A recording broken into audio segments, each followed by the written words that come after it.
do a mock presentation for you.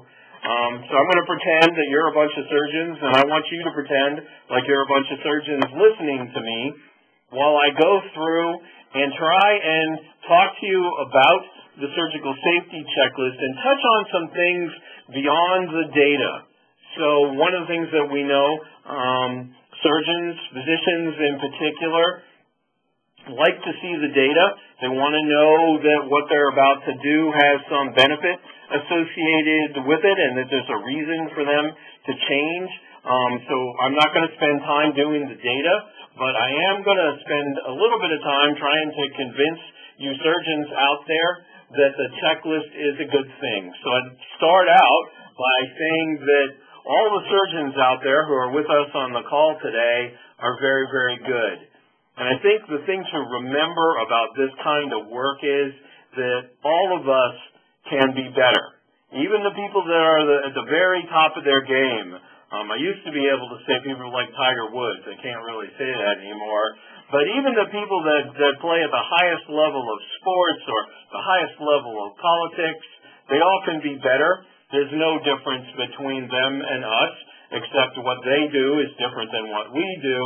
Every surgeon can be better. Every operating room nurse, every hospital can be better than it is. I think this is another thing that surgeons in particular need to be aware of, and that is that we're not quite as good as we think. As Sarah talked about, actually, in the culture survey, there's a discrepancy oftentimes between what we surgeons think of ourselves and what the other people on our teams think of what's going on around us. And what this slide says and shows is that when you ask a surgeon to rate the communication and teamwork ability of the operating room nurse, you get a very different picture than if you spin it around. So that you ask the surgeon, 87% of the time think that the nurses are good teammates. Ask the nurses if they think the surgeons are good teammates, and you get a very different picture. It's this gap that we want to close. We'd like both of those bars to sit up near the top of the chart so that the surgeons and the people around them are in agreement that the teamwork on our team is really, really good. Now, one of the things that I think touched surgeons across the United States, and not necessarily in a very good way, was the Joint Commission's Universal Protocol Safety Mandate. The Joint Commission came up with the Universal Protocol for use in all procedures in hospitals for a very good reason. And that was, across medicine, across the United States, there was an embarrassing number of things happening in American operating rooms that just shouldn't happen. Wrong patients being operated on, the wrong things being done, the wrong body parts being removed, the wrong places of the body being operated on. And the Joint Commission's response to that was to set a new level of safety standard. For good or for bad, they regulated that new safety standard into place. And that new safety standard angered a lot of us as surgeons because we personally had never operated on the wrong patient, never operated on the wrong body part, and did not really feel that that was a vulnerability. Because of that, it made the Joint Commission Universal Timeout an incredibly burdensome thing, and our view of it was that people were asking us to comply. And comply, most of the surgeons in the United States have done, although many very grudgingly. Now, one of the things that we know about something like the surgical safety checklist is that the acceptance of that tool by the physician community, by anesthesiologists and by surgeons in particular, is the critical factor in the successful and meaningful use of something like it. If the surgeon and anesthesiologist, if any member of the operating room team is not fully engaged, the checklist cannot do all of the things that we know the checklist is capable of doing. So this is something that I think we as surgeons often forget, and that is that how you act during the timeout or during the checklist really matters. And why does it matter? The team, the operating room team, is looking to the physicians, to the surgeon in particular, for leadership. And that makes sense. And we, surgeons, see ourselves as leaders. So we're being looked at. At that moment, we are often setting the tone for the rest of the operation. Other people on the operating room team are going to follow the communication patterns that we set up at that point during the operation. And the Joint Commission has really given us a gift, an opportunity to make our plans clear, to answer questions, to demonstrate openness, and probably most of all, to show that we're professionals. And yet, when we stand in the operating room and are asked to comply with the Joint Commission Universal Protocol, the reactions of the surgical community has not always been positive.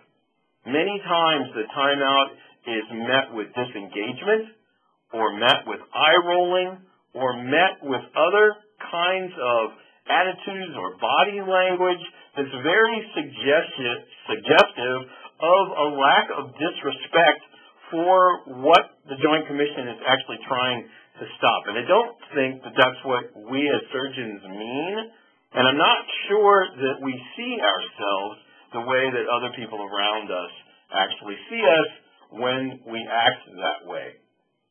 So how do we feel when we walk into an operating room? I did surgery for a long, long time. For more than 25 years, I virtually lived in operating rooms. And how did I feel? Particularly, how did I feel when somebody said it's time to stop and do the timeout? Well, I felt stressed. I felt very focused at the beginning of the operation, often. And then when somebody said it's time to do the checklist, my focus oftentimes felt intruded upon or broken. I felt, I don't want to do it. I never did this before, and the whole thing makes me feel weird, and I don't think that I need this. I'm already safe. I don't need to do it. Maybe the surgeon in the next room needs it, and I think we actually saw that in one of the comments that Sarah shared with us earlier.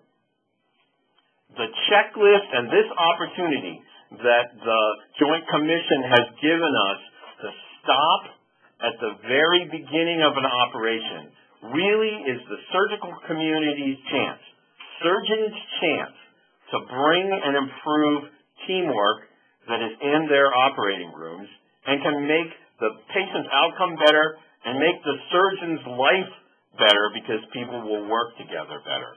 It's all about communication, coordination, a place where the performance of the team is valued over our individual performance, where we use resources wisely, and we take opportunity to exert the leadership that we know is part of who we are as surgeons.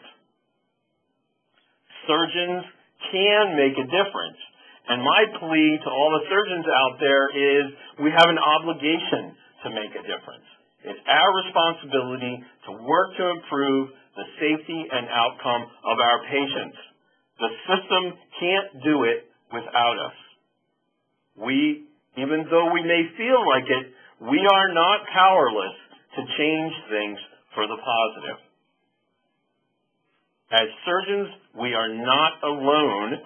We are not alone in the operating room. We're part of a surgical team and often put in the position of leading that team. That is both a privilege and an opportunity for us to make a difference in the way that our operating rooms actually function. So what can a surgeon do? A surgeon can try and use the names of the people around them, and there are a couple of ways of getting at that. One is to use the introduction part of the checklist to encourage people to introduce themselves at the beginning of operations. Now, if you're like me, when someone introduces themselves, oftentimes I'm getting ready to introduce myself, and I don't pay attention to what their name is. So I always used a whiteboard in the operating rooms where I worked, and if I needed to, I would glance at it if I forgot somebody's name, particularly under pressure. Name recognition activates people, raises their level of awareness, and also shows them respect. Looking over the eco screen and saying anesthesia is rude. And I think we all know that.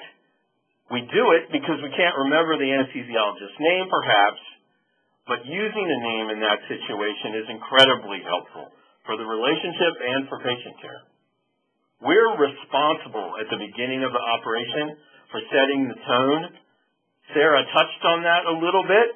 I think it's one of our major responsibilities as surgeons to set the tone in the operating room. And we want a positive tone of openness and one that encourages people to speak up if patient safety is threatened in particular. The timeout, the checklist are our opportunity to lay out a plan. We can demonstrate that we're open to input.